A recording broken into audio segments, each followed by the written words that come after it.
ഹിമാചൽ പ്രദേശിൽ മേഘവിസ്ഫോടനം. ധർമ്മശാലയിൽ നിരവധി തൊഴിലാളികൾ ഒഴുക്കിൽപ്പെട്ടതായി വിവരം.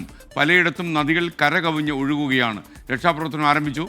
അതിൻ്റെ ദൃശ്യങ്ങളാണ് പ്രേക്ഷകർ ഇപ്പോൾ കാണുന്നത്. മേഘവിസ്ഫോടനത്തിൻ്റെ ഫലമായി വണ്ടികളൊക്കെ ഒഴുകിപ്പോകുന്ന ദൃശ്യമാണ് പ്രേക്ഷകർ ഇപ്പോൾ കാണുന്നത്.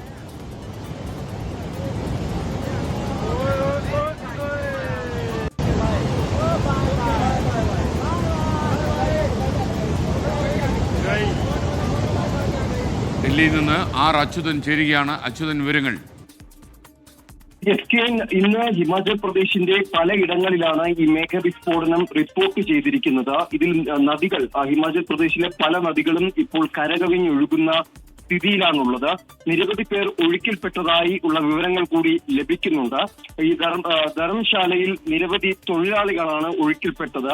ഇക്കാര്യം BJP-യുടെ ദേശീയ അധ്യക്ഷൻ കൂടിയായിട്ടുള്ള JP നദ്ദ അദ്ദേഹത്തിന്റെ എക്സ്പോസ്റ്റിലൂടെ പങ്കുവച്ചിട്ടുണ്ട്.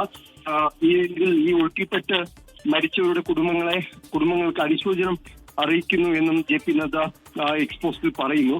എന്തായാലും നിലവിൽ ഈ രക്ഷാപ്രവർത്തന നടപടികൾ ഇപ്പോൾ പുരോഗമിക്കുകയാണ്. കൂടുതൽ വിവരങ്ങൾ ഇതുവരെയും പുറത്തു വന്നിട്ടില്ല. Okay, thank you. ആർ അച്യുതനാണ് വിവരങ്ങൾ നൽകിയത്.